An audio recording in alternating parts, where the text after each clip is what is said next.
Good morning students. ਆਪਾਂ ਅਜੇ ਕੱਲ ਕਰ ਰਹੇ ਸੀਗੇ। ਕੱਲ ਆਪਾਂ ਪਹਿਲਾ ਚੈਪਟਰ ਜਿਹੜਾ ਹੈਗਾ ਕੈਮਿਸਟਰੀ ਦਾ ਸ਼ੁਰੂ ਕੀਤਾ ਸਮ ਬੇਸਿਕ ਕਨਸੈਪਟਸ ਆਫ ਕੈਮਿਸਟਰੀ। ਉਹਦੇ ਵਿੱਚ ਆਪਾਂ ਥੋੜੀ ਇੰਟਰੋਡਕਸ਼ਨ ਕੀਤੀ ਔਰ ਉਸ ਤੋਂ ਬਾਅਦ ਅਸੀਂ ਮੈਟਰ ਤੇ ਆਏ ਔਰ ਮੈਟਰ ਦੀ ਅਸੀਂ ਫਿਜ਼ੀਕਲ ਕਲਾਸੀਫਿਕੇਸ਼ਨ ਕੰਪਲੀਟ ਕੀਤੀ ਸੋਲਿਡ, ਲਿਕੁਇਡ ਐਂਡ ਗੈਸ ਦੇ ਵਿੱਚ। ਅੱਜ ਅਸੀਂ ਕਰਨ ਜਾ ਰਹੇ ਹਾਂ chemical classification of matter. Chemically ਯਾਨੀ ਕਿ ਕੰਪੋਜੀਸ਼ਨ ਦੇ ਹਿਸਾਬ ਤੇ ਆਪਾਂ ਮੈਟਰ ਨੂੰ ਕਿੰਨੇ ਹਿੱਸਿਆਂ 'ਚ ਵੰਡ ਸਕਦੇ ਹਾਂ। ਠੀਕ ਹੈ ਰਾਜੇ, ਇਹ ਬੜਾ ਇੰਪੋਰਟੈਂਟ ਹੈਗਾ ਔਰ ਧਿਆਨ ਦੇ ਨਾਲ ਸਮਝਣਾ ਆ। ਔਰ ਨਾਲ ਮੈਂ ਹਰ ਚੀਜ਼ ਦੀ ਪੰਜਾਬੀ ਤੁਹਾਨੂੰ ਦੱਸਦੀ ਹਾਂ। ਕੋਈ ਵੀ ਚੀਜ਼ ਰਾਜੇ ਕਰਨੀ ਹੈ, ਯਾਦ ਕਰਨੀ ਹੈ, ਲਿਖਣੀ ਹੈ, ਉਹ ਪਹਿਲਾਂ ਸਮਝ ਆਉਣੀ ਚਾਹੀਦੀ ਹੈ। ਜਦੋਂ ਤੁਹਾਨੂੰ ਹਰ ਵਰਡ ਦਾ ਮੀਨਿੰਗ ਕਲੀਅਰ ਹੋ ਜਾਏਗਾ ਫਿਰ ਤੁਸੀਂ ਉਹਨੂੰ ਅੱਛੀ ਤਰ੍ਹਾਂ ਕਰ ਪਾਓਗੇ। ਓਕੇ, ਸੋ ਹੁਣ ਅਸੀਂ ਕੈਮੀਕਲ ਕਲਾਸੀਫਿਕੇਸ਼ਨ ਕਰਾਂਗੇ ਆਫ ਮੈਟਰ। ਕੈਮੀਕਲੀ ਆਪਾਂ ਮੈਟਰ ਨੂੰ ਕਿੰਨੇ ਹਿੱਸਿਆਂ 'ਚ ਵੰਡ ਸਕਦੇ ਹਾਂ। ਉਹ ਹੈ ਸਾਡੇ ਕੋਲ 3 ਪਾਰਟਸ। ਜਿਸ ਤਰ੍ਹਾਂ ਕੱਲ ਆਪਾਂ ਫਿਜ਼ੀਕਲ ਕਲਾਸੀਫਿਕੇਸ਼ਨ 3 ਪਾਰਟਸ ਵਿੱਚ ਕੀਤੀ ਸੀ, ਸੋਲਿਡ, ਲਿਕੁਇਡ ਐਂਡ ਗੈਸ। ਐਸੇ ਤਰ੍ਹਾਂ ਕੈਮੀਕਲੀ ਆਪਾਂ ਜਿਹੜਾ ਮੈਟਰ ਨੂੰ ਡਿਵਾਈਡ ਕਰ ਸਕਦੇ ਹਾਂ ਇਨਟੂ 3 ਪਾਰਟਸ, ਉਹਨੂੰ ਅਸੀਂ ਬੋਲਦੇ ਹਾਂ ਐਲੀਮੈਂਟ, ਕੰਪਾਊਂਡ ਐਂਡ ਮਿਕਸਚਰ। ਸੋ ਇਹ ਤਿੰਨ ਅਸੀਂ ਜਿਹੜੇ ਆ ਪਾਰਟਸ ਦੇ ਵਿੱਚ ਡਿਵਾਈਡ ਕਰ ਸਕਦੇ ਹਾਂ। ਅੱਜ ਆਪਾਂ ਇਹ ਇਕੱਲੇ ਤਿੰਨੋਂ ਸਮਝਾਂਗੇ। ਸੋ ਫਸਟ ਮੈਂ ਲਿਖਿਆ ਰਾਜੇ ਐਲੀਮੈਂਟ ਕਿਹਨੂੰ ਕਹਿੰਦੇ ਆ। ਐਲੀਮੈਂਟ ਕੀ ਹੁੰਦਾ? Element is a pure substance. ਇਹਨੂੰ ਅਸੀਂ ਪਿਓਰ ਕਹਿ ਸਕਦੇ ਹਾਂ, ਬਿਲਕੁਲ ਸ਼ੁੱਧ ਸਬਸਟੈਂਸ ਆ। Which can neither be decomposed into nor built from simpler substances by ordinary physical or chemical methods. ਇਹ ਮੈਂ ਡੈਫੀਨੇਸ਼ਨ ਤੁਹਾਡੇ ਸਾਹਮਣੇ ਪੜ੍ਹੀ ਹੈ। ਹੁਣ ਮੈਂ ਡੈਫੀਨੇਸ਼ਨ ਦਾ ਮੀਨਿੰਗ ਦੱਸਦੀ ਹਾਂ ਕਿ ਪੰਜਾਬੀ 'ਚ ਇਹਦਾ ਕੀ ਮਤਲਬ ਹੈ। ਇਹਦਾ ਮਤਲਬ ਆ ਕਿ ਐਲੀਮੈਂਟ ਜਿਹੜਾ ਹੈ ਇੱਕ ਪਿਓਰ ਸਬਸਟੈਂਸ ਆ, ਜਿਹਨੂੰ ਅਸੀਂ ਜਾਂ ਇਹ ਕਹਿ ਲਓ ਕਿ ਪਿਓਰ ਸਬਸਟੈਂਸ ਦਾ ਵੀ ਇਹ ਛੋਟੇ ਤੋਂ ਛੋਟਾ ਹਿੱਸਾ ਆ, ਜਿਹਨੂੰ ਅਸੀਂ ਜਿਹੜਾ ਹੈਗਾ ਹੋਰ ਛੋਟੇ ਹਿੱਸਿਆਂ ਦੇ ਵਿੱਚ ਨਾ ਤਾਂ ਤੋੜ ਸਕਦੇ ਹਾਂ, ਨਾ ਹੀ ਛੋਟੇ ਹਿੱਸਿਆਂ ਨੂੰ ਰਲਾ ਕੇ ਇਹਨੂੰ ਬਣਾ ਸਕਦੇ ਹਾਂ। ਕਿਸੇ ਵੀ ਫਿਜ਼ੀਕਲ ਜਾਂ ਕੈਮੀਕਲ ਕਿਸੇ ਵੀ ਮੈਥਡ ਦੇ ਰਾਹੀਂ ਇਹ ਪੋਸੀਬਲ ਨਹੀਂ ਹੈਗਾ। ਫਿਰ ਤੋਂ ਸੁਣ ਲਓ ਰਾਜੇ, ਐਲੀਮੈਂਟ ਜਿਹੜਾ ਹੈਗਾ ਇੱਕ ਉਹ ਪਿਓਰ ਸਬਸਟੈਂਸ ਆ, ਛੋਟੇ ਤੋਂ ਛੋਟਾ ਉਹ ਪਿਓਰ ਸਬਸਟੈਂਸ ਆ ਜਿਹਨੂੰ ਅਸੀਂ ਜਿਹੜਾ ਹੈਗਾ, ਜਿਹਨੂੰ ਤੁਸੀਂ ਪੰਜਾਬੀ 'ਚ ਤੱਤ ਬੋਲਦੇ ਹੋ, ਤੱਤ ਹੈ ਨਾ, ਉਹਨੂੰ ਇੰਗਲਿਸ਼ ਦੇ ਵਿੱਚ ਹੀ ਅਸੀਂ ਐਲੀਮੈਂਟ ਬੋਲ ਰਹੇ ਹਾਂ। ਸੋ ਇਹ ਪਿਓਰ ਸਬਸਟੈਂਸ ਹੈ ਜਿਹਨੂੰ ਆਪਾਂ ਨਾ ਤਾਂ ਛੋਟੇ ਹਿੱਸਿਆਂ 'ਚ ਤੋੜ ਸਕਦੇ ਹਾਂ, ਨਾ ਹੀ ਛੋਟੇ ਹਿੱਸਿਆਂ ਨੂੰ ਜੋੜ ਕੇ ਇਹਨੂੰ ਤਿਆਰ ਕਰ ਸਕਦੇ ਹਾਂ। ਕਿਸੇ ਵੀ ਫਿਜ਼ੀਕਲ ਜਾਂ ਕਿਸੇ ਵੀ ਮੈਥਡ ਨਾਲ ਅਸੀਂ ਇਹ ਨਹੀਂ ਬਣਾ ਸਕਦੇ। ਉਸ ਛੋਟੇ ਤੋਂ ਛੋਟੇ ਹਿੱਸੇ ਨੂੰ, ਪਿਓਰ ਹਿੱਸੇ ਨੂੰ ਅਸੀਂ ਬੋਲਦੇ ਹਾਂ ਐਲੀਮੈਂਟ। ਸੋ ਇਸੇ ਨੂੰ ਆਪਾਂ ਇੰਗਲਿਸ਼ ਕਨਵਰਟ ਕਰ ਦਿੰਦੇ ਹਾਂ। ਸੋ ਐਲੀਮੈਂਟ ਦੀ ਡੈਫੀਨੇਸ਼ਨ ਬਣ ਗਈ, it is a pure substance which can neither be decomposed. Decompose ਮੈਨੇ ਹੁੰਦਾ ਟੁੱਟਣਾ, ਨਾ ਤਾਂ ਇਹ ਡੀਕੰਪੋਜ਼ ਹੋ ਸਕਦਾ ਆ, ਨੌਰ ਨਾ ਹੀ ਬਿਲਟ ਮੈਨੇ ਬਣਨਾ, ਨਾ ਹੀ ਇਹ ਬਣ ਸਕਦਾ ਆ ਫਰੋਮ ਸਿੰਪਲਰ ਸਬਸਟੈਂਸਿਸ। ਛੋਟੀਆਂ ਚੀਜ਼ਾਂ ਤੋਂ ਨਾ ਹੀ ਇਹ ਤਿਆਰ ਹੋ ਸਕਦਾ, ਨਾ ਹੀ ਛੋਟੀਆਂ ਹਿੱਸਿਆਂ ਦੇ ਵਿੱਚ ਇਹ ਵੰਡ ਹੋ ਸਕਦਾ ਆ ਬਾਈ ਐਨੀ ਫਿਜ਼ੀਕਲ ਔਰ ਕੈਮੀਕਲ ਮੈਥਡ। ਕਿਸੇ ਵੀ ਮੈਥਡ ਦੇ ਰਾਹੀਂ ਇਹ ਪੋਸੀਬਲ ਨਹੀਂ ਹੈ। ਇਸ ਛੋਟੇ ਤੋਂ ਛੋਟੇ ਹਿੱਸੇ ਨੂੰ ਅਸੀਂ ਬੋਲਦੇ ਹਾਂ ਐਲੀਮੈਂਟ। ਫੋਰ ਐਗਜ਼ਾਮਪਲ, ਐਲੀਮੈਂਟ ਤੁਸੀਂ ਬਹੁਤ ਨਾਂ ਸੁਣੇ ਹੋਣਗੇ। ਫੋਰ ਐਗਜ਼ਾਮਪਲ ਆਕਸੀਜਨ ਹੈ, ਹਾਈਡਰੋਜਨ ਹੈ, ਨਾਈਟ੍ਰੋਜਨ ਹੈ, ਇਕੱਲੇ ਤੱਤ ਹੈਗੇ ਆ ਨਾ। ਆਕਸੀਜਨ ਨੂੰ ਅਸੀਂ ਕਿੱਦਾਂ ਲਿਖਦੇ ਹਾਂ? ਸਿੰਬਲ O ਯੂਜ਼ ਕਰਦੇ ਹਾਂ। ਨਾਈਟ੍ਰੋਜਨ ਨੂੰ ਕੀ ਲਿਖਦੇ ਆ? N ਯੂਜ਼ ਕਰਦੇ ਹਾਂ। ਹਾਈਡਰੋਜਨ ਨੂੰ ਕੀ ਯੂਜ਼ ਕਰਦੇ ਆ? H ਯੂਜ਼ ਕਰਦੇ ਆ। ਇਹ ਸਾਰੇ ਤੱਤ ਹੈਗੇ ਆ ਜਿਹੜੇ, these are known as elements. ਇਹ ਸਾਰੇ ਪਿਓਰ ਸਬਸਟੈਂਸ ਹੈ। ਠੀਕ ਹੈ। ਔਰ ਇਹ ਜਿਹੜੇ ਤੁਸੀਂ ਪੀਰੀਓਡਿਕ ਟੇਬਲ ਚੈਪਟਰ ਪੜ੍ਹ ਕੇ ਆਏ ਆ, ਵਰਤ ਸਾਰਣੀ ਦੇ ਵਿੱਚ ਤੁਸੀਂ ਦੇਖਿਆ ਹੋਣਾ ਸਾਰੇ ਤੱਤਾਂ ਦਾ ਅਰੇਂਜਮੈਂਟ ਕੀਤਾ ਹੋਇਆ। ਮੈਂਡਲੀਫ ਦੀ ਸਾਰਣੀ ਤੁਸੀਂ ਪੜ੍ਹੀ ਹੈ ਨਾ। ਤਾਂ ਉਹ ਜਿਹੜੀ ਸਾਰਣੀ ਹੈ ਉਹਦੇ ਸਾਰੇ ਤੱਤ ਦਿੱਤੇ ਆ। ਲਗਭਗ 114 ਐਲੀਮੈਂਟ ਜਿਹੜੇ ਆਪਾਂ ਨੂੰ ਪਤਾ ਲੱਗ ਚੁੱਕੇ, ਹੋਰ ਵੀ ਲੱਗ ਰਹੇ ਆ, ਜਿਨ੍ਹਾਂ ਚੋਂ 92 ਜਿਹੜੇ ਐਲੀਮੈਂਟ ਹੈਗੇ ਆ ਇਹ ਜਿਹੜੇ ਆ ਨੈਚੁਰਲੀ ਅਕਰ ਕਰ ਰਹੇ ਆ, ਆਪਣੇ ਆਪ ਜਿਹੜੇ ਆ ਕੁਦਰਤ ਵਿੱਚ ਹੈਗੇ ਆ। ਕੁਝ ਜਿਹੜੇ ਲੈਬੋਰਟਰੀ 'ਚ ਵੀ ਬਣਾਏ ਜਾਂਦੇ ਆ। ਸੋ ਇਹ ਸਾਰੇ ਤੱਤ ਜਿਹੜੇ ਆ ਇਹਨਾਂ ਨੂੰ ਅਸੀਂ ਬੋਲਦੇ ਹਾਂ ਰਾਜੇ ਐਲੀਮੈਂਟ। ਹੁਣ ਐਲੀਮੈਂਟ ਨੂੰ ਵੀ ਅਸੀਂ ਹੋਰ ਡਿਵਾਈਡ ਕਰ ਸਕਦੇ ਹਾਂ। ਹਾਂਜੀ, ਕਰ ਸਕਦੇ ਹਾਂ। ਐਲੀਮੈਂਟ ਦੇ ਵੀ ਅਸੀਂ 3 ਪਾਰਟਸ ਬਣਾ ਸਕਦੇ ਹਾਂ, 3 ਹਿੱਸਿਆਂ 'ਚ ਇਹਨੂੰ ਵੰਡ ਸਕਦੇ ਹਾਂ। ਉਹ ਹੈ ਮੈਟਲਸ। ਕੁਛ ਐਲੀਮੈਂਟਸ ਜਿਹੜੇ ਆ ਉਹ ਮੈਟਲ ਦੀ ਫਾਰਮ 'ਚ ਹੁੰਦੇ ਆ, ਕੁਛ ਨੋਨ ਮੈਟਲਸ ਦੀ ਤਰ੍ਹਾਂ ਬਿਹੇਵ ਕਰਦੇ ਆ, ਕੁਛ ਜਿਹੜੇ ਆ ਉਹ ਮੈਟਾਲੋਇਡਸ ਹੁੰਦੇ ਆ। ਇਹ ਤਿੰਨੇ ਅੱਖਰ ਵੀ ਤੁਸੀਂ ਸੁਣੇ ਹੋਏ ਆ। ਮੈਟਲਸ ਅਸੀਂ ਧਾਤਾਂ ਨੂੰ ਕਹਿੰਦੇ ਆ, ਨੋਨ ਮੈਟਲ ਅਧਾਤਾਂ, ਔਰ ਮੈਟਾਲੋਇਡ ਕੀ ਹੁੰਦੇ ਆ ਰਾਜੇ? ਉਪ ਧਾਤ, ਜਿਹਦੇ ਵਿੱਚ ਧਾਤਾਂ ਤੇ ਅਧਾਤਾਂ ਦੋਨਾਂ ਦੇ ਗੁਣ ਹੁੰਦੇ ਆ। ਸੋ ਇਹ ਤਿੰਨ ਕੈਟਾਗਰੀਆਂ 'ਚ ਆਪਾਂ ਐਲੀਮੈਂਟ ਨੂੰ ਡਿਵਾਈਡ ਕਰ ਸਕਦੇ ਹਾਂ। ਹੁਣ ਆਪਾਂ ਨੂੰ ਪੁੱਛਿਆ ਜਾਵੇ ਮੈਟਲਸ ਕੀ ਹੁੰਦੀਆਂ, ਧਾਤਾਂ ਕੀ ਹੁੰਦੀਆਂ, ਤਾਂ ਸਾਨੂੰ ਬੜਾ ਵਧੀਆ ਪਤਾ ਆ ਕਿ ਮੈਟਲ ਜਿਹੜੀਆਂ ਹੁੰਦੀਆਂ ਉਹ ਐਲੀਮੈਂਟ ਹੁੰਦੇ ਆ, ਸੋਲਿਡ ਹੁੰਦੀਆਂ ਆ। ਇਹਨਾਂ ਦੇ ਵਿੱਚ ਕੁਝ ਖਾਸ ਗੁਣ ਹੁੰਦੇ ਆ, ਜਿੱਦਾਂ ਪੰਜਾਬੀ 'ਚ ਅਸੀਂ ਕਹਿ ਸਕਦੇ ਹਾਂ ਕਿ ਧਾਤਾਂ ਦੀ ਚਮਕ ਹੁੰਦੀ ਹੈ, ਧਾਤਾਂ ਬਿਜਲੀ ਤੇ ਹੀਟ ਜਿਹੜੀ ਆ ਤਾਪ ਦੀਆਂ ਸੁਚਾਲਕ ਹੁੰਦੀਆਂ ਨੇ, ਧਾਤਾਂ ਦੇ ਵਿੱਚੋਂ ਬਿਜਲੀ ਈਜ਼ੀਲੀ ਲੰਘ ਸਕਦੀ ਹੈ, ਧਾਤਾਂ ਨੂੰ ਕੁੱਟ ਕੇ ਅਸੀਂ ਤਾਰਾਂ ਜਿਹੜੀਆਂ ਬਣਾ ਸਕਦੇ ਹਾਂ, ਹੈ ਨਾ। ਸੋ ਇਹਨਾਂ ਦੇ ਵਿੱਚ ਇਹ ਵੀ ਜਿਹੜੀ ਆ ਪਾਵਰ ਹੁੰਦੀ ਹੈ, ਇਹਨਾਂ 'ਚ ਬੜੀ ਚਮਕ ਹੁੰਦੀ ਹੈ। ਸੋ ਇਹ ਸਾਰੇ ਗੁਣ ਜਿਹੜੇ ਆ ਧਾਤਾਂ ਦੇ ਗੁਣ ਹੁੰਦੇ ਆ। ਇਹੀ ਆਪਾਂ ਇੰਗਲਿਸ਼ ਕਨਵਰਟ ਕਰ ਦਿੰਦੇ ਹਾਂ ਤਾਂ ਪੜ੍ਹਨਾ ਬਿਲਕੁਲ ਤੁਹਾਨੂੰ ਈਜ਼ੀ ਹੋ ਜਾਏਗਾ ਕਿ ਮੈਟਲਸ ਜਿਹੜੀਆਂ ਹੁੰਦੀਆਂ ਦੇ ਹੈਵ ਬ੍ਰਾਈਟ ਲਸਟਰ, ਚਮਕ ਹੁੰਦੀ ਹੈ, ਹਾਰਡਨੈਸ ਹੁੰਦੀ ਹੈ, ਸਖਤ ਹੁੰਦੀਆਂ ਨੇ ਇਹ। ਇਹਨਾਂ ਦੀ ਐਬਿਲਿਟੀ ਹੈ to conduct electricity and heat, ਬਿਜਲੀ ਤੇ ਤਾਪ ਜਿਹੜੀ ਹੈ ਇਹਨਾਂ 'ਚੋਂ ਲੰਘ ਸਕਦੀ ਹੈ। ਸੋ ਆਲ ਥੀਜ਼ ਆਰ ਦ ਕੁਆਲਿਟੀਜ਼, ਥੀਜ਼ ਆਰ ਮੈਲੀਏਬਲ। ਇਹਨਾਂ ਦੀਆਂ ਸ਼ੀਟਸ ਬਣਾਈਆਂ ਜਾ ਸਕਦੀਆਂ, ਤਾਰਾਂ ਬਣਾਈਆਂ ਜਾ ਸਕਦੀਆਂ। ਸੋ ਇਹਨਾਂ 'ਚ ਪਾਵਰ ਹੈਗੀ ਆ ਔਰ ਇਹ ਸਾਰੇ ਗੁਣ ਜਿਹੜੇ ਆਪਣੇ ਕੋਲ ਮੈਟਲਸ ਦੇ ਹੁੰਦੇ ਆ। ਫੋਰ ਐਗਜ਼ਾਮਪਲ ਜਿਹੜੀ ਆਪਾਂ ਲੈ ਸਕਦੇ ਹਾਂ ਮੈਟਲਸ ਦੀਆਂ, ਕਾਪਰ ਹੈ, ਆਇਰਨ ਹੈ, ਸਿਲਵਰ ਹੈ, ਗੋਲਡ ਹੈ, ਐਲੂਮੀਨੀਅਮ ਹੈ। ਆਲ ਥੀਜ਼ ਆਰ ਜਿਹੜੀਆਂ ਇਹ ਕੀ ਨੇ, ਮੈਟਲਸ ਹੈ। ਸੈਕਿੰਡ ਕੈਟਾਗਰੀ ਆਪਾਂ ਨੋਨ ਮੈਟਲਸ ਦੀ ਲੈ ਸਕਦੇ ਹਾਂ। ਨੋਨ ਮੈਟਲਸ ਦੇ ਵਿੱਚ ਰਾਜੇ ਐਲੀਮੈਂਟ ਉਹ ਹੋ ਜਾਣਗੇ ਜਿਨ੍ਹਾਂ 'ਚ ਇਹ ਗੁਣ ਹੋਣਗੇ, ਇਹਨਾਂ 'ਚ ਕੋਈ ਚਮਕ ਨਹੀਂ ਹੁੰਦੀ। ਦੇ ਆਰ ਨੋਨ ਲਸਟਰਸ, ਲਸਟਰ ਹੁੰਦੀ ਚਮਕ, ਇਹ ਨੋਨ ਲਸਟਰਸ ਹੁੰਦੇ ਆ, ਬ੍ਰਿਟਲ ਹੁੰਦੀਆਂ ਨੇ, ਇਹ ਸਖਤ ਨਹੀਂ ਹੁੰਦੀਆਂ ਨੋਨ ਮੈਟਲਸ, ਇਹ ਭੁਰਭੁਰੀਆਂ ਹੁੰਦੀਆਂ। ਸੋ ਇਹ ਬ੍ਰਿਟਲ ਹੋ ਗਈਆਂ। ਇਹ ਹੀਟ ਤੇ ਇਲੈਕਟ੍ਰੀਸਿਟੀ ਦੀਆਂ ਵਧੀਆ ਕੰਡਕਟਰ ਵੀ ਨਹੀਂ ਹੁੰਦੀਆਂ, ਇਹਨਾਂ 'ਚੋਂ ਨਹੀਂ ਲੰਘ ਸਕਦੀ ਬਿਜਲੀ।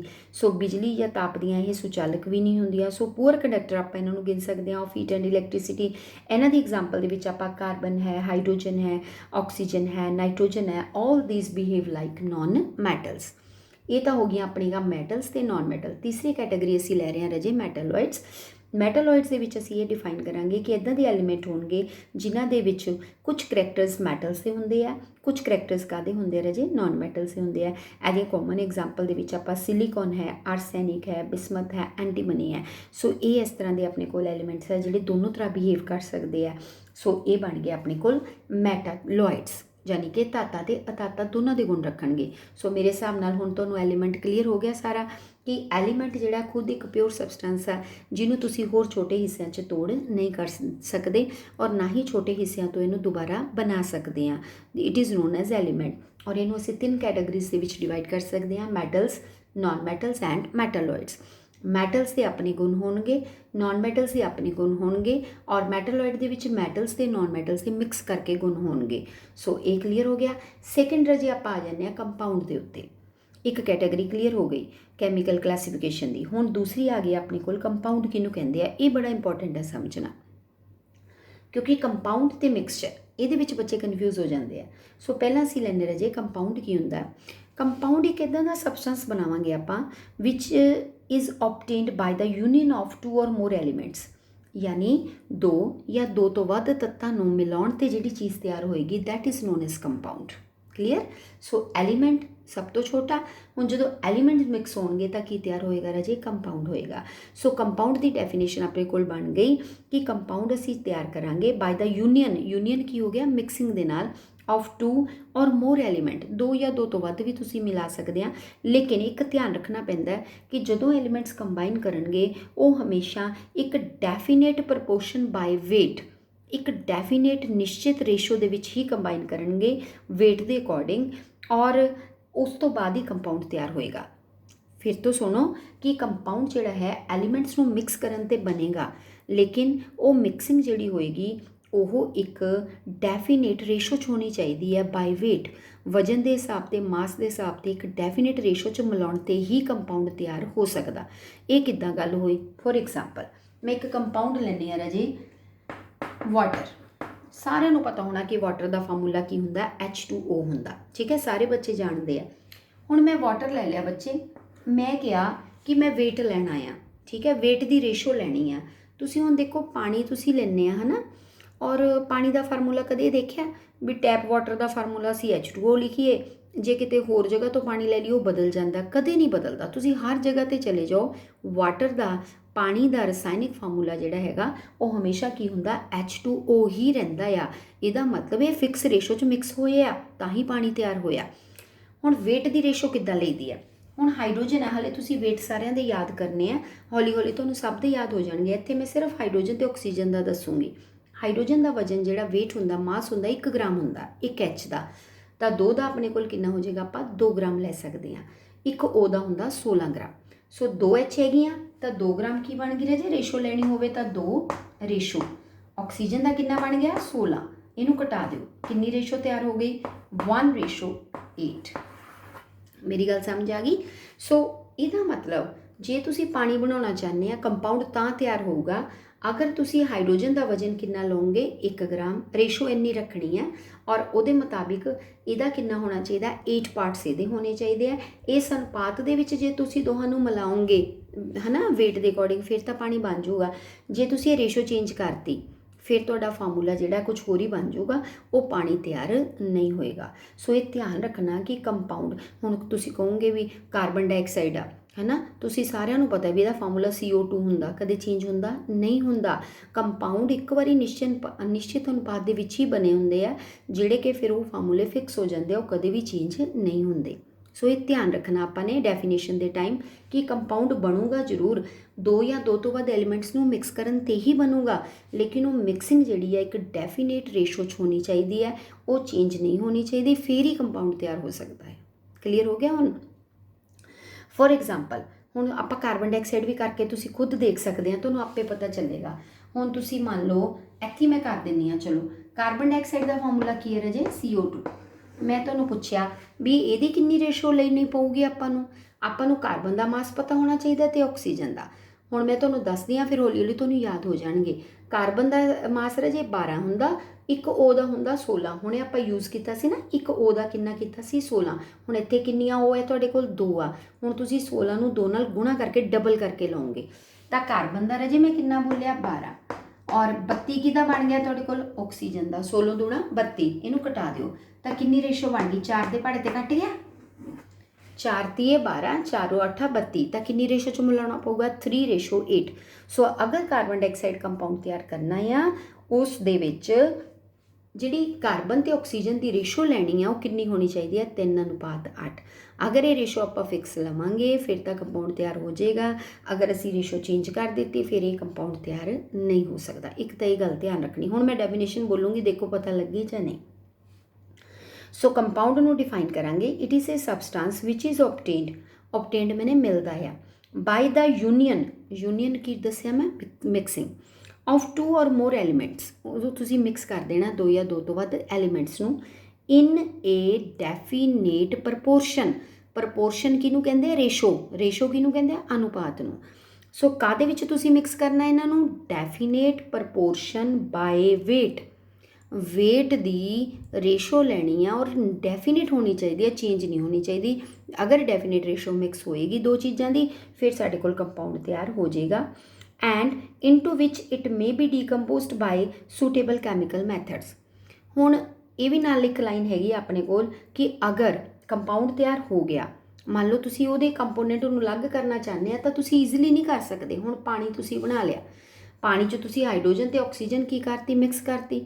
ਹੁਣ ਤੁਸੀਂ ਕਹੋ ਅਸੀਂ ਆਸਾਨੀ ਨਾਲ ਹਾਈਡਰੋਜਨ ਆਕਸੀਜਨ ਅੱਡ ਕਰ ਦਈਏ, ਕਦੇ ਹੋ ਜਾਂਦੀ ਪਾਣੀ 'ਚ, ਨਹੀਂ ਹੋ ਸਕਦੀ। ਹਾਂ ਲੇਕਿਨ ਅਗਰ ਅਸੀਂ ਕੈਮੀਕਲ ਮੈਥਡ ਯੂਜ਼ ਕਰਾਂਗੇ, ਬਿਜਲੀ ਲੰਘਾ ਕੇ ਡਿਫਰੈਂਟ ਮੈਥਡ ਅਪਲਾਈ ਕਰਾਂਗੇ, ਫਿਰ ਅਸੀਂ ਇਹਨਾਂ ਦੋਨਾਂ ਨੂੰ ਅਲੱਗ ਵੀ ਕਰ ਸਕਦੇ ਹਾਂ। ਸੋ ਕੰਪਾਊਂਡ ਆਪਣੇ ਕੋਲ ਹੁਣ ਪੰਜਾਬੀ 'ਚ ਆਪਣੇ ਕੋਲ ਇਹ ਬਣ ਗਈ ਚੀਜ਼ ਕਿ ਕੰਪਾਊਂਡ 2 ਜਾਂ 2 ਤੋਂ ਵੱਧ ਤੱਤਾਂ ਨੂੰ ਮਿਲਾ ਕੇ ਤਿਆਰ ਹੋਏਗਾ, ਲੇਕਿਨ ਉਹਨਾਂ 2 ਜਾਂ 2 ਤੱਤਾਂ ਦੀ ਰੇਸ਼ੋ ਜਿਹੜੀ ਆ ਉਹ ਇੱਕ ਫਿਕਸ ਰੇਸ਼ੋ 'ਚ ਮਿਕਸ ਹੋਣਗੇ ਬਾਏ ਵੇਟ। ਉਹਨਾਂ ਦੇ ਮਾਸ ਦੀ ਰੇਸ਼ੋ ਲਵਾਂਗੇ ਆਪਾਂ, ਵੇਟ ਦੀ ਰੇਸ਼ੋ ਲਵਾਂਗੇ, ਉਹਦੇ ਵਿੱਚ ਮਿਕਸ ਕਰਨ 'ਤੇ ਕੰਪਾਊਂਡ ਬਣੇਗਾ। ਔਰ ਕੰਪਾਊਂਡ ਦਾ ਫਾਰਮੂਲਾ ਹਮੇਸ਼ਾ ਫਿਕਸ ਹੋਏਗਾ, ਚਾਹੇ ਉਹ ਜਿੱਥੋਂ ਮਰਜ਼ੀ ਆਪਾਂ ਉਹ ਕੰਪਾਊਂਡ ਲੈ ਲਈਏ, ਉਹਦਾ ਫਾਰਮੂਲਾ ਜਾਂ ਉਹਦੀ ਰੇਸ਼ੋ ਚੇਂਜ ਨਹੀਂ ਹੋਏਗੀ। ਸੋ ਇਹ ਕਲੀਅਰ ਕਰ ਲੈਣਾ ਆਪਾਂ ਨੇ। ਔਰ ਉਸ ਤੋਂ ਬਾਅਦ ਇਹ ਵੀ ਯਾਦ ਰੱਖਣਾ ਕਿ ਇਹਦੇ ਕੰਪੋਨੈਂਟ ਨੂੰ, ਯਾਨੀ ਜਿਹੜੀ ਚੀਜ਼ ਤੋਂ ਇਹ ਬਣਿਆ, ਆਪਾਂ ਇਹਨੂੰ ਸੈਪਰੇਟ ਨਹੀਂ ਕਰ ਸਕਦੇ ਈਜ਼ੀਲੀ। ਹਾਂ ਡਿਫਰੈਂਟ ਕੈਮੀਕਲ ਮੈਥਡ ਲਗਾ ਕੇ ਆਪਾਂ ਫਿਰ ਇਹਨੂੰ 2 ਹਿੱਸਿਆਂ ਦੇ ਵਿੱਚ ਜਿੰਨੇ ਵੀ ਹਿੱਸਿਆਂ 'ਚ ਟੁੱਟਦਾ ਹੈ ਆਪਾਂ ਇਹਨੂੰ ਤੋੜ ਤੋਂ ਅਲੱਗ ਵੀ ਕਰ ਸਕਦੇ ਹਾਂ। ਇੱਕ ਹੋਰ ਖਾਸ ਚੀਜ਼ ਇਹ 'ਚ ਯਾਦ ਰੱਖਣੀ ਹੈ ਔਰ ਤੁਹਾਨੂੰ ਪੱਕੀ ਪਤਾ ਲੱਗ ਜੂਗੀ, ਕੰਪਾਊਂਡ ਜਦੋਂ ਬਣਦਾ ਉਹਦੇ ਵਿੱਚ ਨਵੇਂ ਗੁਣ ਆ ਜਾਂਦੇ ਆ।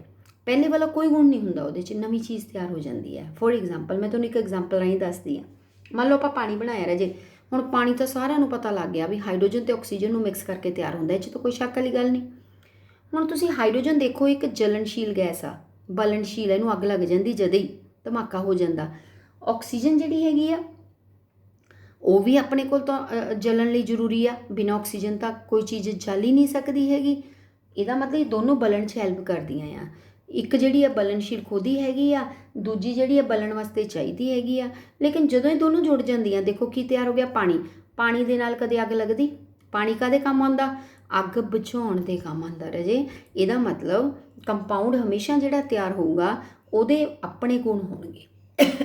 ਆਪਣੇ ਗੁਣ ਦਾ ਮਤਲਬ ਉਹਦੇ ਵਿੱਚ ਨਵੇਂ ਗੁਣ ਪੈਦਾ ਹੋ ਜਾਣਗੇ ਜਿਹੜੇ ਉਹਦੇ ਤੱਤਾਂ 'ਚ ਹੈ ਹੀ ਨਹੀਂ ਸੀ। ਨਾ ਉਹ ਗੁਣ ਹਾਈਡਰੋਜਨ 'ਚ ਆ, ਨਾ ਉਹ ਗੁਣ ਆਕਸੀਜਨ 'ਚ ਆ, ਲੇਕਿਨ ਪਾਣੀ ਇੱਕ ਨਵੇਂ ਗੁਣਾਂ ਵਾਲਾ ਕੰਪਾਊਂਡ ਤਿਆਰ ਹੋ ਗਿਆ। ਸੋ ਕੰਪਾਊਂਡ ਦੇ ਗੁਣ ਆਪਣੇ ਨਵੇਂ ਬਣ ਜਾਣਗੇ ਜਿਹੜੇ ਕਿ ਉਹਦੇ ਤੱਤਾਂ ਦੇ ਨਾਲ ਬਿਲਕੁਲ ਵੀ ਮੈਚ ਨਹੀਂ ਕਰਦੇ। ਸੋ ਇਹ 2-3 ਗੱਲਾਂ ਆਪਾਂ ਕੰਪਾਊਂਡ ਦੀਆਂ ਕਲੀਅਰ ਕਰਨੀਆਂ। ਹੁਣ ਮੇਰੇ ਹਿਸਾਬ ਨਾਲ ਤੁਹਾਨੂੰ ਕੰਪਾਊਂਡ ਬਿਲਕੁਲ ਕਲੀਅਰ ਹੋ ਗਿਆ ਹੋਏਗਾ। ਹੁਣ ਕੰਪਾਊਂਡ ਤੁਹਾਨੂੰ ਲਿਖਣੇ ਵੀ ਆ ਜਾਣਗੇ। ਕਾਰਬਨ ਡਾਈਆਕਸਾਈਡ ਲਿਖਦੇ ਹਾਂ ਆਪਾਂ, ਅਮੋਨੀਆ ਲਿਖਦੇ ਹਾਂ, ਫਾਰਮੂਲੇ ਫਿਕਸ ਹੋ ਜਾਣਗੇ। ਸੋ ਸਾਨੂੰ ਕਲੀਅਰ ਹੋ ਜਾਏਗਾ ਕਿ ਆਪਾਂ ਨੂੰ ਇਹ ਫਿਕਸ ਵੇਟ ਦੇ ਵਿੱਚ ਮਿਲਾਉਣੇ ਪੈਂਦੇ ਆ ਤਾਂ ਹੀ ਤਿਆਰ ਹੁੰਦੇ ਆ, ਔਰ ਇਹਨਾਂ ਦੇ ਗੁਣ ਜਿਹੜੇ ਆ ਇਹਨਾਂ ਨੂੰ ਮਿਲਾਉਣ ਵਾਲੇ ਤੱਤਾਂ ਤੋਂ ਵੱਖਰੇ ਹੁੰਦੇ ਆ। ਹੋ ਗਿਆ ਰਾਜੇ ਕਲੀਅਰ? ਫਿਰ ਆਪਾਂ ਅੱਗੇ ਚੱਲੀਏ। ਹੁਣ ਕੰਪਾਊਂਡ ਨੂੰ ਆਪਾਂ ਵੈਸੇ 2 ਕੈਟਾਗਰੀ 'ਚ ਵੰਡ ਵੀ ਸਕਦੇ ਹਾਂ। ਇੱਕ ਹੁੰਦੇ ਇਨਆਰਗੈਨਿਕ ਕੰਪਾਊਂਡ, ਕੁਝ ਹੁੰਦੇ ਆ ਆਰਗੈਨਿਕ ਕੰਪਾਊਂਡ।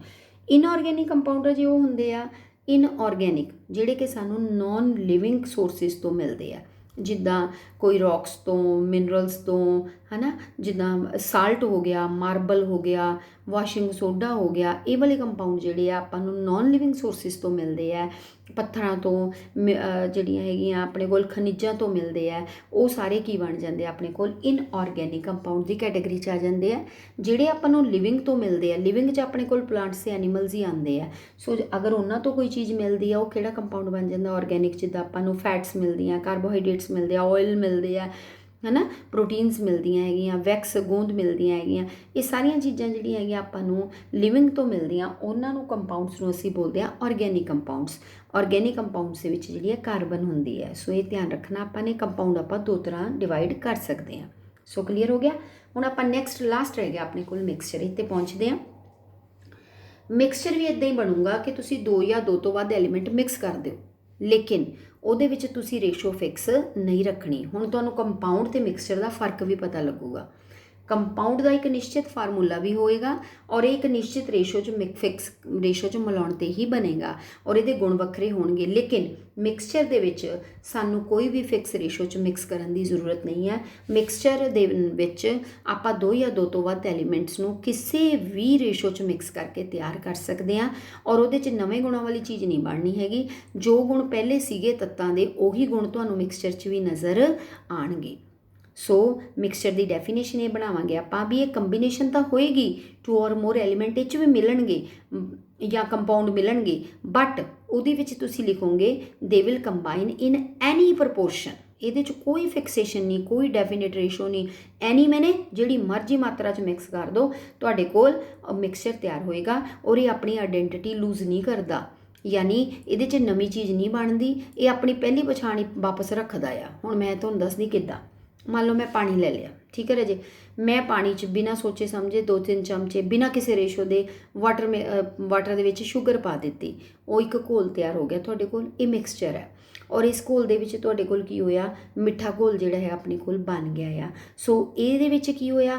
ਹੁਣ ਪਾਣੀ ਦਾ ਵੀ ਸਵਾਦ ਆਊਗਾ ਮਿੱਠੇ ਘੋਲ 'ਚ, ਚੀਨੀ ਦਾ ਵੀ ਸਵਾਦ ਆਊ ਜਿਹੜੀ ਤੁਸੀਂ ਪਾਈ ਹੈ। ਇਹਦਾ ਮਤਲਬ 'ਚ ਨਵੇਂ ਗੁਣਾਂ ਵਾਲੀ ਚੀਜ਼ ਨਹੀਂ ਬਣਨੀ। ਮਿਕਸਚਰ ਦੇ ਵਿੱਚ ਜਦੋਂ ਅਸੀਂ ਬਿਨਾਂ ਰੇਸ਼ੋ ਦੇ ਮਿਕਸਿੰਗ ਕਰਦੇ ਹਾਂ ਤਾਂ ਸਾਡੇ ਕੋਲ ਪੁਰਾਣੇ ਗੁਣਾਂ ਵਾਲਾ ਤੱਤ ਹੀ, ਜਿਹੜੇ ਤੱਤਾਂ ਦੇ ਗੁਣ ਸੀ ਉਹ ਨਜ਼ਰ ਆਉਣਗੇ ਮਿਕਸਚਰ 'ਚ। ਮੈਂ ਮੰਨ ਲਓ ਪਾਣੀ 'ਚ ਨਮਕ ਪਾਤਾ ਤਾਂ ਤੁਹਾਨੂੰ ਨਮਕ ਦਾ ਟੇਸਟ ਆਏਗਾ, ਨਮਕੀਨ ਬਣ ਜਾਏਗਾ ਨਾ ਉਹ ਪਾਣੀ। ਜੇ ਮੈਂ ਮਿੱਠਾ ਪਾਤਾ ਤਾਂ ਮਿੱਠਾ ਬਣ ਜਾਏਗਾ। ਸੋ ਇਸ ਤਰ੍ਹਾਂ ਚੀਜ਼ਾਂ ਜਦੋਂ ਆਪਾਂ ਮਿਕਸ ਕਰਦੇ ਹਾਂ ਕਿਸੇ ਵੀ ਰੇਸ਼ੋ 'ਚ, ਦੈਟ ਵਿਲ ਬਿਕਮ, ਉਹਨੂੰ ਅਸੀਂ ਬੋਲਦੇ ਹਾਂ ਮਿਕਸਚਰ। ਹੁਣ ਫਰਕ ਨਜ਼ਰ ਆ ਗਿਆ ਆਪਾਂ ਨੂੰ, ਕਲੀਅਰ? ਦੂਜੀ ਗੱਲ, ਮਿਕਸਚਰ ਨੂੰ ਫਿਰ ਅਸੀਂ 2 ਹਿੱਸਿਆਂ 'ਚ ਵੰਡ ਸਕਦੇ ਹਾਂ, ਹੋਮੋਜੀਨੀਅਸ ਮਿਕਸਚਰ ਅਤੇ ਹੈਟਰੋਜੀਨੀਅਸ। ਇਹ ਤਾਂ ਦੇਖ ਕੇ ਪਤਾ ਲੱਗ ਜਾਂਦੇ ਆ। ਮੰਨ ਲਓ ਤੁਸੀਂ ਇੱਦਾਂ ਦਾ ਮਿਕਸਚਰ ਬਣਾਇਆ ਜਿਹਦੇ ਵਿੱਚ ਦੋਨੇ ਕੰਪੋਨੈਂਟ ਜਿਹੜੇ ਆ, ਹੁਣ ਮਿਕਸਚਰ ਬਣਾਉਣ ਲਈ ਕੀ ਆ? 2 ਚੀਜ਼ਾਂ ਨੂੰ ਤਾਂ ਮਿਕਸ ਕਰਨਾ ਹੀ ਪੈਣਾ ਆਪਾਂ ਨੇ। ਮੰਨ ਲਓ ਮੈਂ ਪਾਣੀ ਲੈ ਲਿਆ, ਪਾਣੀ 'ਚ ਮੈਂ ਨਮਕ ਪਾਤਾ, ਠੀਕ ਹੈ, ਘੋਲ ਤਿਆਰ ਹੋ ਗਿਆ। ਹੁਣ ਤੁਸੀਂ ਘੋਲ ਤੋਂ ਬਾਅਦ ਇਹ ਦੱਸੋ ਮੈਨੂੰ ਵੀ ਤੁਹਾਨੂੰ ਪਾਣੀ ਅਤੇ ਨਮਕ ਅੱਡੋ ਅੱਡੀ ਨਜ਼ਰ ਆਉਣਗੇ? ਕਦੇ ਨਹੀਂ ਆਉਣਗੇ। ਪੂਰਾ ਘੋਲ ਇਕਸਾਰ ਬਣ ਜੂਗਾ, ਤੁਹਾਨੂੰ ਪਤਾ ਹੀ ਨਹੀਂ ਲੱਗਣਾ ਪਾਣੀ 'ਚ ਨਮਕ ਪਾਇਆ ਕਿ ਨਹੀਂ ਪਾਇਆ। ਇਸੇ ਤਰ੍ਹਾਂ ਮੈਂ ਚੀਨੀ ਪਾ ਦਾਂ ਉਹ ਵੀ ਘੁਲ ਜਾਂਦੀ ਹੈ।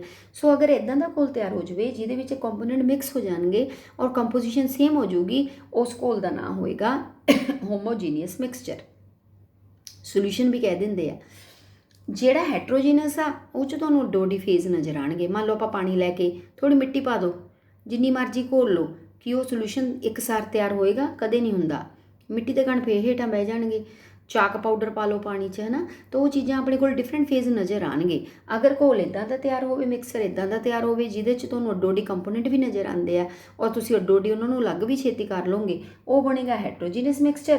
ਜਿਹੜਾ ਕੰਪਲੀਟ ਮਿਕਸ ਹੋ ਗਿਆ ਉਹ ਕੀ ਬਣ ਗਿਆ? ਹੋਮੋਜੀਨੀਅਸ। ਤਾਂ ਡੈਫੀਨੇਸ਼ਨ ਵੀ ਤਿਆਰ ਹੋ ਗਈ ਆਪਣੇ ਕੋਲ। ਹੋਮੋਜੀਨੀਅਸ ਦੀ ਬਣ ਗਈ, they have same composition through out the sample. ਮਤਲਬ ਸੈਂਪਲ ਹੁੰਦਾ ਜਿਹੜਾ ਘੋਲ ਆਪਾਂ ਲਿਆ, ਉਹਦੀ ਸਾਰੀ ਕੰਪੋਜੀਸ਼ਨ ਸੇਮ ਹੋ ਜਾਣੀ ਆ, ਸਾਰੇ ਪਾਸੇ ਨਮਕ ਅਤੇ ਪਾਣੀ ਮਿਕਸ ਹੋ ਜਾਣਾ ਆ। ਲੇਕਿਨ ਹੈਟਰੋਜੀਨੀਅਸ ਦੇ ਵਿੱਚ ਡੈਫੀਨੇਸ਼ਨ ਕੀ ਬਣ ਗਈ? ਇਹਦੇ ਵਿੱਚ ਆਪਣੇ ਕੋਲ ਪਾਰਟਸ ਨਜ਼ਰ ਆਉਣਗੇ, ਡਿਫਰੈਂਟ ਕੰਪੋਜੀਸ਼ਨ ਨਜ਼ਰ ਆਏਗੀ, ਉਹ ਕੀ ਬਣੂਗਾ? ਹੈਟਰੋਜੀਨੀਅਸ ਮਿਕਸਚਰ। ਸੋ ਇਹ ਜਿਹੜੀ ਆਪਣੇ ਕੋਲ ਕੈਮੀਕਲ ਕਲਾਸੀਫਿਕੇਸ਼ਨ ਹੈ, ਮੇਰੇ ਹਿਸਾਬ ਨਾਲ ਹੁਣ ਤੁਹਾਨੂੰ ਕਲੀਅਰ ਹੋ ਗਈ ਹੋਏਗੀ। ਇੱਕ ਵਾਰੀ ਆਪਾਂ ਜਿਹੜਾ ਰਿਵਾਈਜ਼ ਕਰ ਦਿੰਦੇ ਹਾਂ। ਸੋ ਆਪਾਂ ਤਿੰਨ ਜਿਹੜੀ ਆ ਤਰ੍ਹਾਂ ਡਿਵਾਈਡ ਕੀਤਾ ਕੈਮੀਕਲੀ ਮੈਟਰ ਨੂੰ, ਮਾਦੇ ਨੂੰ। ਇੱਕ ਆਪਾਂ ਐਲੀਮੈਂਟ ਲਿਆ, ਇੱਕ ਕੰਪਾਊਂਡ ਲਿਆ, ਇੱਕ ਮਿਕਸਚਰ ਲਿਆ। ਐਲੀਮੈਂਟ ਅਸੀਂ ਪਿਓਰ ਸਬਸਟੈਂਸ ਨੂੰ ਕਿਹਾ, ਜਿਹਨੂੰ ਅਸੀਂ ਹੋਰ ਛੋਟੇ ਹਿੱਸਿਆਂ 'ਚ ਤੋੜ ਨਹੀਂ ਸਕਦੇ, ਨਾ ਹੀ ਬਣਾ ਸਕਦੇ ਹਾਂ। ਔਰ ਇਹਨੂੰ ਆਪਾਂ ਤਿੰਨ ਕੈਟਾਗਰੀਜ਼ ਦੇ ਵਿੱਚ ਸਟੱਡੀ ਕਰ ਸਕਦੇ ਹਾਂ, ਮੈਟਲਸ, ਨੋਨ ਮੈਟਲਸ ਅਤੇ ਮੈਟਾਲੋਇਡ। ਫਿਰ ਅਸੀਂ ਕੀਤਾ ਕੰਪਾਊਂਡ ਰਜੇ, ਔਰ ਕੰਪਾਊਂਡ ਦੇ ਵਿੱਚ ਤੁਹਾਨੂੰ ਮੈਂ ਕਲੀਅਰ ਕੀਤਾ ਕਿ ਤੁਸੀਂ ਐਲੀਮੈਂਟ ਨੂੰ ਮਿਕਸ ਕਰੋਗੇ, ਮਿਕਸਿੰਗ ਤੋਂ ਬਾਅਦ ਵੱਡੀ ਚੀਜ਼ ਤਿਆਰ ਹੋਏਗੀ ਕੰਪਾਊਂਡ।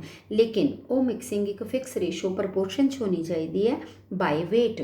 ਅਗਰ ਉਹ ਹੋਏਗੀ ਤਾਂ ਹੀ ਕੰਪਾਊਂਡ ਬਣੇਗਾ ਔਰ ਨਵੇਂ ਗੁਣਾਂ ਵਾਲੀ ਨਵੀਂ ਚੀਜ਼ ਤਿਆਰ ਹੋਏਗੀ, ਜਿਹਦੇ ਵਿੱਚ ਪਹਿਲੇ ਤੱਤਾਂ ਦੇ ਕੋਈ ਵੀ ਗੁਣ ਨਜ਼ਰ ਨਹੀਂ ਆਉਣਗੇ। ਫੋਰ ਐਗਜ਼ਾਮਪਲ ਪਾਣੀ ਦੇ ਵਿੱਚ ਹਾਈਡਰੋਜਨ ਬਲਨਸ਼ੀਲ ਗੈਸ ਹੈ ਔਰ ਆਕਸੀਜਨ ਵੀ ਜਲਣ ਲਈ ਸਹਾਇਕ ਹੈ, ਲੇਕਿਨ ਜਦੋਂ ਇਹ ਦੋਨੋਂ ਮਿਕਸ ਹੋ ਕੇ ਪਾਣੀ ਬਣਦੇ ਤਾਂ ਪਾਣੀ ਅੱਗ ਨੂੰ ਬੁਝਾਉਂਦਾ ਆ। ਸੋ ਇਸ ਕਰਕੇ ਨਵੇਂ ਗੁਣਾਂ ਵਾਲੀ ਨਵੀਂ ਜਿਹੜੀ ਆਪਣੇ ਕੋਲ ਚੀਜ਼ ਤਿਆਰ ਹੋਏਗੀ।